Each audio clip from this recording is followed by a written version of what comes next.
Tribes பார்வையாளர்களுக்கு வணக்கம்.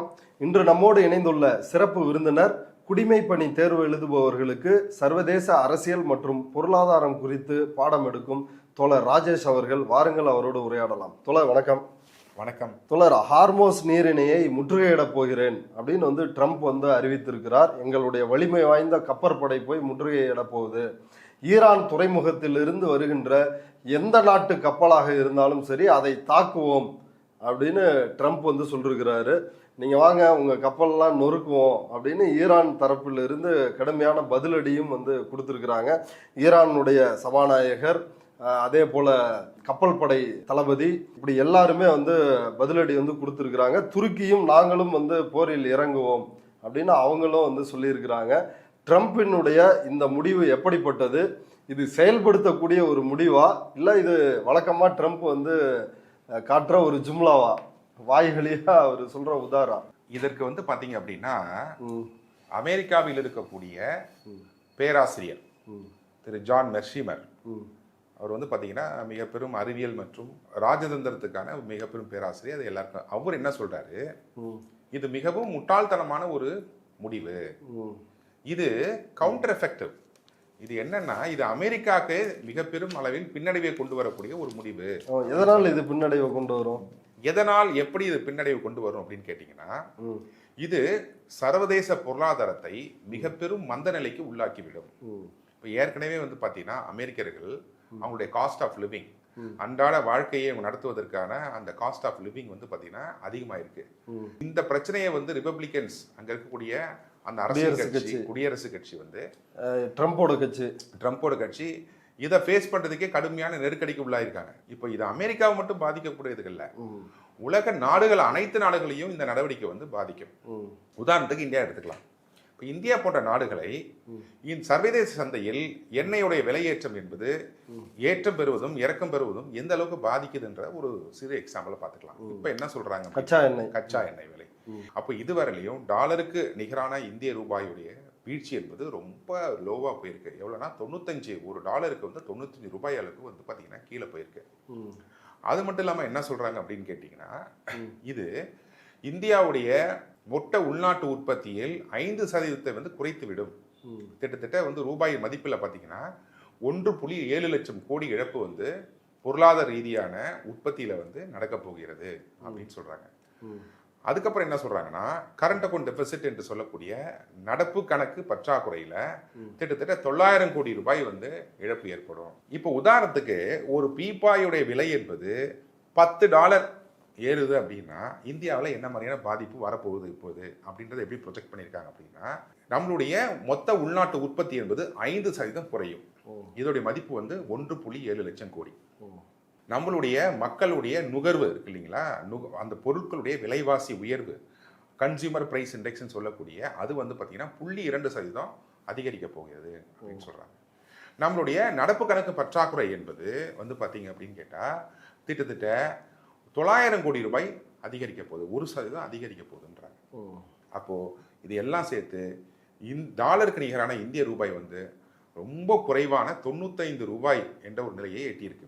அப்போ இந்தியா போன்ற ஒரு நாட்டில் ஏற்படக்கூடிய ஒரு பாதிப்பு என்பது இப்படி இருக்குன்னா, ட்ரம்ப் ஏற்படுத்தக்கூடிய நேவல் பிளாக்கேட் என்று சொல்லக்கூடிய ஈரான் துறைமுகத்து வரக்கூடிய கப்பலை நான் முற்றுகையிடுவேன் சொல்வது என்பது மேலும் சர்வதேச சந்தையில் கச்சா எண்ணெய் விலையை அதிகரிக்க போகிறது. இது எல்லா நாடுகளையும் பாதிக்கும்.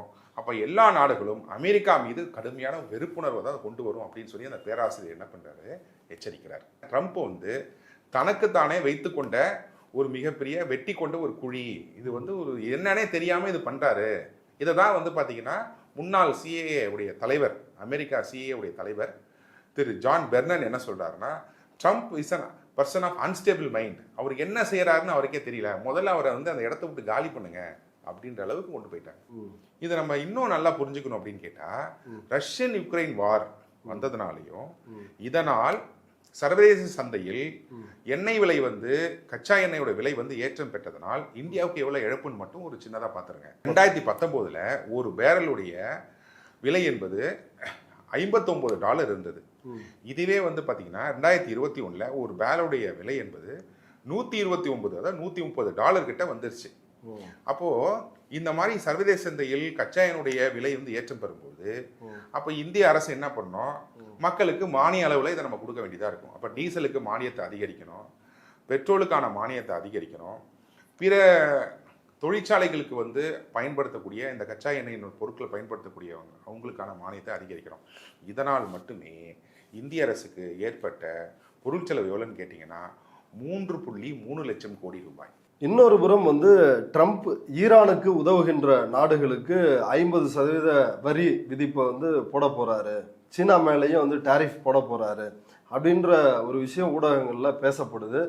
அதே போல சீன கப்பல்கள் அங்க ஈரான் துறைமுகத்திலிருந்து வெளில வர சீன கப்பல்கள் மீதும் ட்ரம்ப் தாக்குதல் நடத்தினால் சீனா என்ன செய்ய போகிறது அப்படின்ற கேள்வியும் ஊடகங்கள் வந்து விவாதிக்கிறாங்க. இதற்கு உங்களுடைய பதில் என்ன? அதாவது என்னன்னா, ட்ரம்ப் என்ன சொல்றாரு, ஈரானுக்கு வந்து சீனா வந்து ஆயுதம் வழங்கினால், அதாவது சிஏக்கு வந்து மூலமா அமெரிக்காவுக்கு ஒரு ரிப்போர்ட் வந்திருக்கு. என்ன ரிப்போர்ட் வந்திருக்குன்னா, சைனா வந்து இன்னும் ஒரு சில வாரங்கள்ல வந்து ஈரானுக்கு வந்து மிகப்பெரிய வான் பாதுகாப்பு அமைப்பை வந்து கொடுக்க போகுது அப்படின்ற அளவுல வந்து பாத்தீங்கன்னா அதுக்கு ரிப்போர்ட்ஸ் வந்திருக்கு. ஏற்கனவே உங்களுக்கு பாத்தீங்கன்னா ஈரானுக்கு மேல வந்து காஸ்பியன் சி இருக்கும். இதுதான் வந்து சர்வதேச உங்களுக்கு வந்து பாத்தீங்க அப்படின்னா கப்பல் போக்குவரத்து தளம். அந்த காஸ்பியன் சி என்பது ரஷ்யா, அசர்பைஜான், ஈரான் இது போன்ற ஒரு நாடுகள் மட்டும்தான் அதோட எல்லைப்புறத்தில் இருக்கு. அது வந்து ஒரு மிகப்பெரிய ஏரின்னு கூட சொல்லுவாங்க.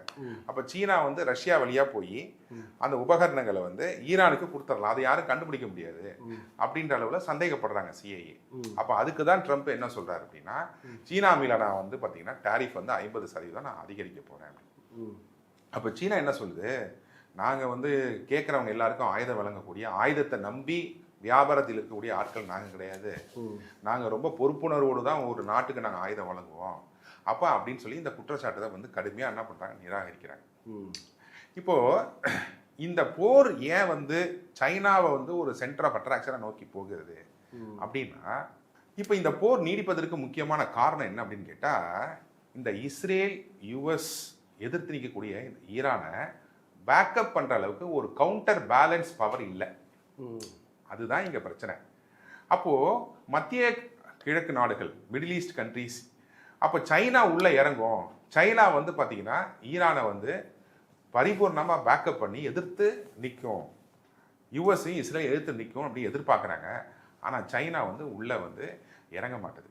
அது காரணம் என்ன அப்படின்னு கேட்டா, ஈரானுக்கும் சைனாவுக்கான உறவுகள் வந்து கிட்டத்தட்ட ரொம்ப நெருக்கமான அது வந்து ஒரு இயற்கையான உறவு, அது நேச்சுரல் அலை.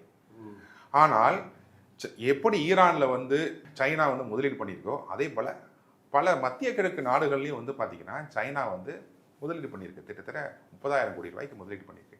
Cyprus, Jordan, Israel, Saudi Arabia, UAE, Bahrain, பல நாடுகளில் சைனா வந்து முதலீடு பண்ணியிருக்கு. அப்போ சைனா வந்து அதிரடியாக உள்ள இறங்க வந்து யோசிச்சுட்டு இருக்கு.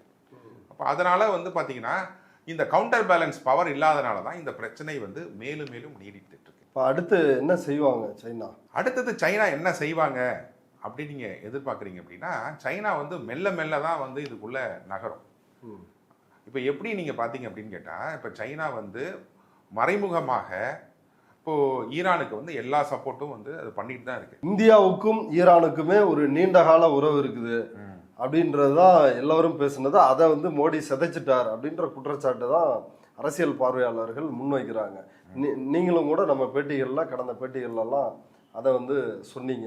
இந்த இந்தியா ஈரான் உறவு எப்படி முறிந்தது, ஈரான் சீனா உறவு எப்படி மலர்ந்தது? ஈரானுக்கும் சீனாக்கான உறவு இருக்கு இல்லைங்களா, அது எங்க ஆரம்பிக்குதுன்னா ஒரு ஸ்ட்ராங்கான anti American wave, anti American சென்டிமெண்ட்ல இருந்து ஆரம்பிக்குது. ஓகே. இப்போ வந்து உங்களுக்கு எல்லாம் தெரியும், 1979 இஸ்லாமிக் ரெவல்யூஷன் நடக்குது, இஸ்லாமிய புரட்சி நடக்குது ஈரான்ல. அதுக்கப்புறம் வந்து பார்த்தீங்க அப்படின்னு கேட்டால், ஈரான் வந்து பார்த்தீங்க அப்படின்னா கிட்டத்தட்ட ஒரு 65 யூஎஸ் எம்பசியில் இருக்கக்கூடிய அமெரிக்கர்களை வந்து பிணை கைதியாக வச்சுருக்காங்க. ஏன்னு கேட்டிங்கன்னா, அமெரிக்கா வந்து அவங்க மிகப்பெரிய ஆட்சி கவிப்பு வந்து அதை பண்ணிடும்னு சொல்லி வந்து இப்போ பிணை கைதியாக வச்சுருக்காங்க. கமேனி ஆட்சியை பிடிச்ச விட்டு Ayatollah Ali Khamenei supreme leader ஆன பிறகு புரட்சி நடந்த பிறகு அங்கே ஆட்சி கழிப்பு வந்து செஞ்சிருவாங்கன்னு சொல்லி அங்கே இருக்க மாணவர் அமைப்பு வந்து என்ன பண்ணுதுன்னா அங்கே பிணை கைதியாக வச்சிருக்கு. அப்போ ரொனால்ட் ரீகன் வந்து அமெரிக்க அதிபராக வரும்பொழுது அவர் ஒப்பந்தம் செய்து என்ன பண்றாரு, இந்த பிணைக்கைதிகள்லாம் விடுவிக்கிறாரு. இது வந்து மிகப்பெரிய ஒரு மத்திய கிழக்கு நாடுகளில் ஒரு அரசியல் தாக்கத்தை உண்டு பண்ணுது. அதாவது என்னன்னா, ஈரான் தன்னைத்தானே ஒரு ஆன்டி அமெரிக்கன் நாடாக அறிவித்து கொண்டது. இப்போ இதை தான் வந்து சைனா பார்க்குது. ஏன்னா சைனாவால் வந்து யுஎஸ்எஸ்ஆர் கூட, சோவியத் ரஷ்யா கூடயும் சேர முடியல, அமெரிக்கா கூடயும் சேர முடியல. அப்போ மெல்ல மெல்ல நம்மளுடைய ஒரு லோ லிவரேஜ், மிகப்பெரிய ஆளாச்சு ஈரான் இல்லாதனாலும் நமக்கு ஈரான் வந்து ஒரு இயற்கையான ஒரு தோழனாக வருவான் என்ற ஒரு ஒரு நிலையிலிருந்து சைனா வந்து ஈரான் கூட பழக ஆரம்பிக்குது. அப்பையில இருந்து அப்போ 1981 அப்புறம் பார்த்தீங்கன்னா உங்களுக்கு ஈராக் வார் வந்துடுது. அப்போ சைனா தான் இராணுவ உபதடங்கள், சில ஆயுதங்கள்லாம் கொடுத்து வந்து பார்த்தீங்கன்னா ஈரானுக்கு வந்து துணையாக நிற்குது. இப்போ இந்த ஈரானுக்கும் சைனாக்கான உறவு எப்போ மிக நெருக்கமாக ஆகுது அப்படின்னு பார்த்தா, ஈரானும் சைனாவும் அமெரிக்காவுடைய நெருக்கடிக்கு உள்ளாகும் பொழுதும் இது நடக்குது. இது எப்படி நடக்குதுன்னு பார்த்தீங்கன்னா, 2008க்கு முன்னாடி வரலாம் பார்த்தீங்கன்னா ஈரானும் இந்தியாவும் தான் மிக நெருங்கிய நாடாக இருக்கு, ஸ்ட்ராட்டஜிக் ரிலேஷன்ஷிப்பாக வச்சிருக்கிறாங்க. அப்போ என்ன பண்றாங்கன்னா, அமெரிக்கா இந்தியா வந்து ஈரான்ட்டு இருந்து ஆயில் வாங்குறதுனால அந்த பணத்தை பயன்படுத்தி தான் அவன் நியூக்ளியர் என்ரிச்மெண்ட் பண்றான், அதாவது யுரேனியம் வந்து செறிவூட்டம் பண்றான். அப்போ அது வந்து தீவிரவாதத்துக்கு பயன்படுதுன்னு சொல்லி மிகப்பெரிய பழியை வந்து இந்தியா மேல போடும்போது இந்தியா என்ன ஆகுதுன்னா, ஐயோ நான் ஈரான்ட்டு இருந்து இனிமேல் நான் எண்ணெய் வாங்கல, ஈரானிடம் இருந்து எந்த பொருளும் இறக்குமதி பண்ணாம ஜீரோ இம்போர்ட்டுக்கு வந்து திட்டத்தட்ட நிலையை வந்து இந்தியா எட்டி விட்டது. அப்போ 2008லயே அப்படி 2010க்கு அப்புறம் கொஞ்சம் கொஞ்சமா தன்னுடைய உறவுகளை வந்து இந்தியா வந்து துண்டித்து கொண்டு திட்டத்தட்ட ஜீரோ இம்போர்ட்ஸ் என்ற அளவுக்கு வந்து பாத்தீங்கன்னா ஈரானிடம் உறவு வந்து திட்டத்தட்ட துண்டித்து விட்டது. எந்த இறக்குமதியுமே நிறுத்திட்டாங்க. இதுக்கு எந்த முக்கியமான காரணம்? அமெரிக்காவுடைய அழுத்தம் தான் காரணம். அப்போ 2010க்கு அப்புறம் பாத்தீங்க அப்படின்னா அமெரிக்கா சைனாவையும் தன்னுடைய மிக பெரும் வல்லரசா உருவாக்கக்கூடிய அந்த சைனாவையும் எதிரியா பார்க்குது, ஈரானையும் எதிரியா பார்க்குது. அப்போ இவங்க ரெண்டு பேரும் என்ன பண்றாங்கன்னா, நம்ம ரெண்டு பேருமே ஆன்டி அமெரிக்கன் சென்டிமெண்ட்ஸ்னால பாதிக்க போறோம்னு சொல்லி 2010க்கு அப்புறம் ரொம்ப நெருக்கமான ஒரு உறவு வந்து சைனாவுக்கும் ஈரானுக்கும் இயற்கையா வருகிறது. குறிப்பா 2021க்கு அப்புறம் வந்து பாத்தீங்க அப்படின்னா ஈரானும் சீனாவும் 25 ஆண்டுகளுக்கான ஒரு ஸ்ட்ராட்டஜிக் ட்ரீட்டியை வந்து ஒப்பந்தத்தை வந்து என்ன பண்றாங்கன்னா சைன் பண்றாங்க. அதாவது ஸ்ட்ராட்டஜிக் அப்படின்னா ரொம்ப நெருங்கிய ராஜதந்திரமான ஒரு ஒப்பந்தத்தை வந்து என்ன பண்றாங்க, சைன் பண்றாங்க. அதுக்கப்புறம் கொஞ்சம் கொஞ்சமா தனிமையில இருந்த ஈரானை வந்து சைனா என்ன பண்ணுது, ஷங்காய் கோஆபரேஷன், அதாவது கிழக்கு நாடுகள் எல்லாம் ஒன்று சேர்ந்து மேற்கத்திய நாடுகளுக்கு எதிராக உருவாக்கப்பட்ட ஒரு அமைப்பு தான் ஷங்காய் கோஆபரேஷன். அதில் உறுப்பினராக்குது. உங்களுக்கு எல்லாம் தெரியும், பிரிக்ஸ் நாடுகளில் வந்து உறுப்பினராக்குது. அப்போ மெல்ல மெல்ல ஈரானுடைய தனிமைப்படுத்துதல், வெஸ்டிலிருந்து தனிமைப்பட்டு இருந்த ஈரானை ஈஸ்ட் பக்கம் வந்து கிழக்கு நாடுகள் மத்தியில் வந்து இதை இன்டெகிரேட் அதெல்லாம் ஒருங்கிணைக்கக்கூடிய, எல்லா நாடுகளும் கூட ஒருங்கிணைக்கக்கூடிய வேலையை வந்து சைனா பண்ணியிருக்கு. அப்போ சைனா இந்த அளவுக்கு ஈரானுக்கு சப்போர்ட் பண்ணுது. ஆனால் அதிரடியாக இப்போ 1900 இப்போ இதுக்கு ஒரு சின்ன எக்ஸாம்பிள் நீங்கள் புரிஞ்சுக்கலாம். இந்திரா காந்தி இருக்கிறாங்க. இந்திரா காந்தி 1971 கிழக்கு பாகிஸ்தான் மீது வந்து போர் தொடுத்தாங்க. என்ன காரணம் அப்படின்னா, மேற்கு பாகிஸ்தானில் இருக்கக்கூடிய அரசு என்பது, உருது பேசக்கூடிய அரசு என்பது இங்கே வங்கமொழி பேசக்கூடிய கிழக்கு பாகிஸ்தானிகளை வந்து கடுமையாக வந்து ஒடுக்குமுறைக்கு உள்ளாக்குது, பெண்களை கற்பழிக்குது, பல கொலைகளை அரங்கேற்றுது. இதனால் வந்து மக்கள் வந்து இந்தியாவை நோக்கி தஞ்சம் போகிறாங்க.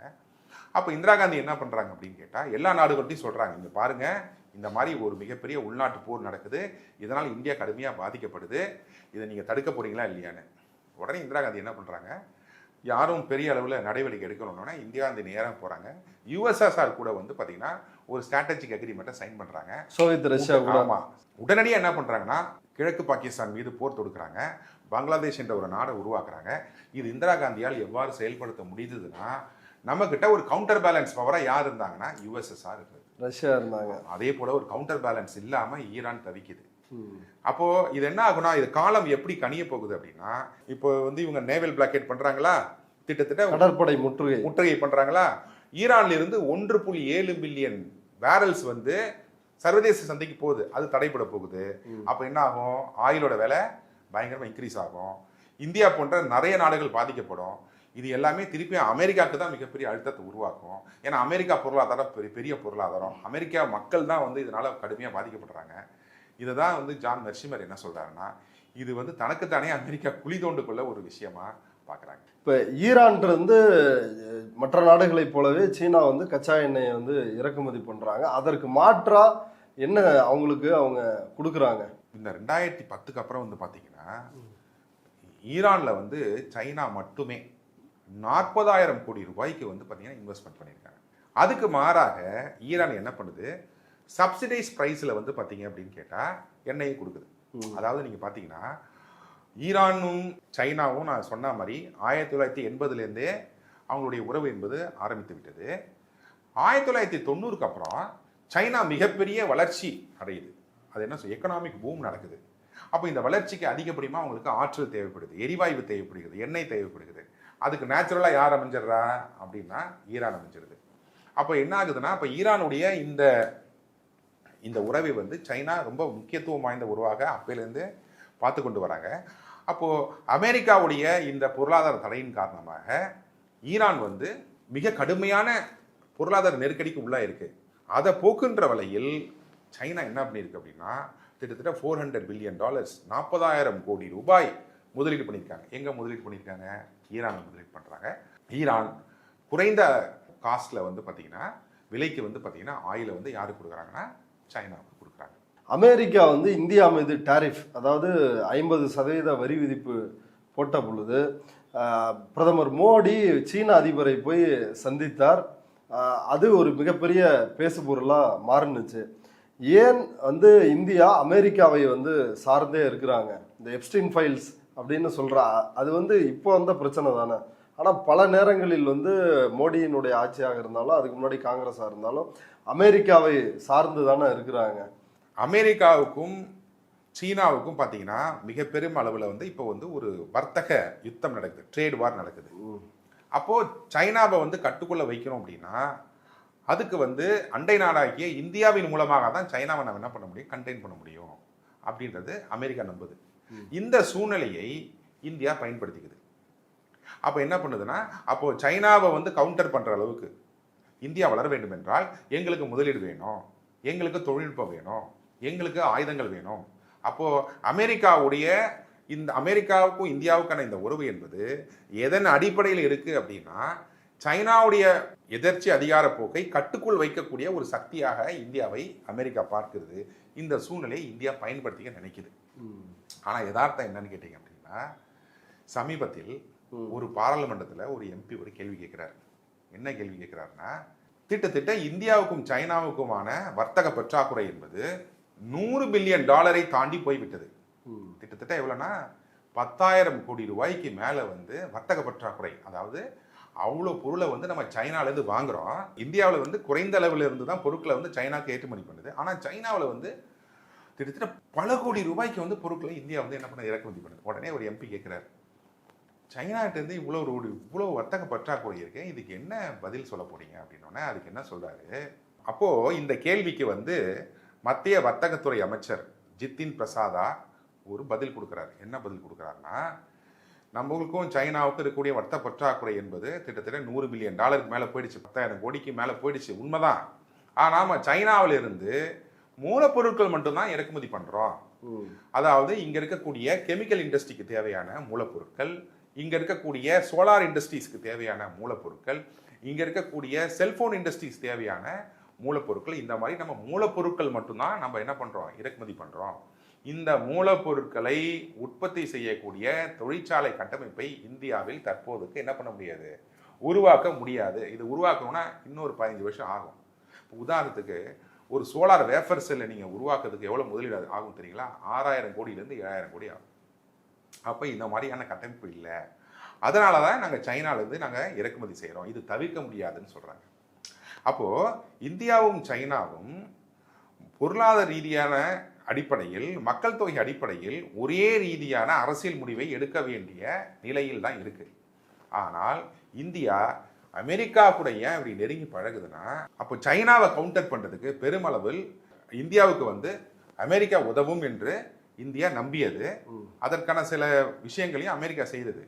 ஆனால் இப்போ சமீபத்தில் வந்து இந்தியாவுக்கும் பாகிஸ்தானுக்கும் நடந்த போரில் பார்த்தீங்கன்னா அமெரிக்கா என்ன பண்ணியிருக்கு அப்படின்னா, பாகிஸ்தான் நாட்டுடைய இராணுவ தளபதி அசீம் முனீரை கூப்பிட்டு வெள்ளை மாளிகையில் விருந்து கொடுத்து கிட்டத்தட்ட ஒரு 5,000 கோடி ரூபா பணத்தை கொடுத்து விமானங்களுக்கான சர்வீஸுக்கான உதவியும் செஞ்சு அனுப்பியிருக்கிறதுக்கு அப்புறம் தான் அப்போது அமெரிக்கா வந்து இந்தியாவை ஒரு டிரான்சாக்ஷனல், அதாவது ஒரு காரியத்துக்காக பயன்படுத்தக்கூடிய நாடாக பார்த்துருக்கு அப்படின்ற புரிதலுக்கு இந்தியா வந்திருக்கு. ஓகே தோழர், இவ்வளவு நேரம் நம்முடைய பார்வையாளர்களுக்காக விரிவாக இந்த ட்ரம்பினுடைய முடிவு எவ்வளவு முட்டாள்தனமானது அப்படின்றத அம்பலப்படுத்தி பேசியதுக்கு ரொம்ப நன்றி. நன்றி.